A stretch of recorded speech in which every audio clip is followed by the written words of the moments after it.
Ang kailangan mo lang magsimula para gumaling ka. Kasi bakit?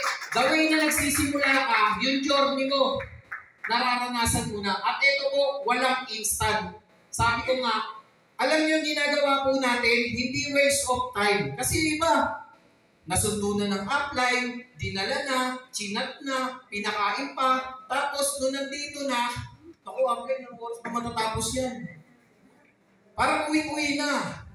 Alam niyo ang pinag-uusapan dito, hindi na po kung sino. Yung pangarap po, pangarap ng bawat isa. Na dito wala pong pinipiling edad. Wala pong discrimination, palakpakan naman po natin. At ito ang gagawa sa industriya na mag-iingay na merong SDI na hindi lang sa Pilipinas, gano'n na rin sa buong mundo, mababago ang lahat ng takbo ng pamumuhay. Palakpakan po natin. Kaya sa amin, hindi natin kayang baguhin yung buhay natin ng isang gabi lang. Pero kailangan, sinisimulan na natin yung pagbabago ng buhay. Kasi kung hindi tayo kikilos, sino pa kikilos para sa atin? Kung hindi talaga ngayon, kailan nyo po ba talaga gusto mabago ang takbo ng pamumuhay? Alam niyo, ang SGI, hindi lang ito yung basta kita-kita.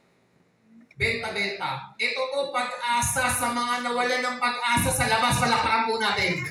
Kaya sa amin, natutuwa ko kasi ngayon lang po ako nakabisita po rito. Lagi po kami nagkikita ni Kuya Anthony, palakpakan po natin, napakasipag po nating mentor. Nasabi ko, minsan pumunta ako sa ating office dito sa Laguna at pagtulong-tulungan po natin SDI. 6 months, 1 year, pangawakan mo na. Huwag ka nang magduda. Sinisigurado ko sa iyo, sa susunod, isa ka na sa magkikwento dito na unti-unti nababago yung takbo ng pamumuhay dahil sa SDI. Pangawakan mo na, dahil ang SDI, live long abundantly. Alam mo talaga, idol, no? Si Coach Lennon, ganda lalaki na nung araw, pinipicture ako eh. Sa pistahin, walang baka natin, Coach Lennon. So, isa sa rising leaders no, ng SGI, at ngayon malapit na rin maging GM niya. Konti-konti na lang, no? Coach Lennon. Palakpan ulit natin. Ayan. Palakpak ng matindi. Okay. So ngayon, talakay, acknowledge natin ang presence ni GM Lobby Kalima. Coach GM Lobby. Acknowledge natin siya. Nandito sa ngayon. From ano ba yan? Batangas. Quezon City. Wow, city mo. From Batangas, nag-QC pa. Pero ngayon, sa kayo naka-base talaga yung tirahan nyo. Sa Quezon City na pala talaga siya. Walang baka natin si Coach Lobby. So, base pala si Coach Lobby. Ang naisip ko si Coach Jeff na taga-Batangas. Si Coach. Okay, so pagdating sila, nakikita nyo dito. Okay, palakpakan natin. Parang ako na-excite nyo pag nakikita ko yung mga pictures nila, no?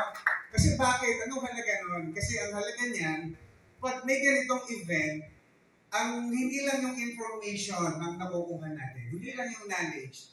Alam niyo ang sikreto nitong negosyo na ito, ang sikreto ng success dito, energy. Energy talaga. Pag wala kang energy, malabo ka na maging successful sa negosyo nito. Ang sikreto ng negosyo ito, energy! Sabihin nyo, energy! Iyon ang nakukuha ng event. Pag pumunta tayo sa ganitong event, at nakita natin yung mga ganitong kagagaling ng mga leaders, nagsalita sila, natatransfer sa atin yung kanilang energy. Kaya mahalaga ang event. Kaya mahalaga ang function. Pag hindi kayo natin ng event, malabo kayo maging successful sa negosyo na ito. Because yun po ang key ingredients para maging successful tayo. Huwag tayong absent sa ganitong mga events. Di ba? Okay, so tumawag pa tayo. Ito, magte-testimony sa aming grupo para marinig nyo rin yung ibang mga testimonial namin. Pero ito, napakaganda itong testimony niya. May-ari siya ng company. May-ari siya ng isang manufacturing company. Iniwan niya. Pinagpalit niya sa SGI. At ngayon ay pinagagawa na siya ng mga film industry. Kinukuha na siyang artista ngayon. At ang ganda ng kwento niya. Isipin mo, pinagpalit yung kanyang napakagandang business. Manufacturing. ng mga produkto na pinapadala sa abroad, sa mga mall, binibenta. Pero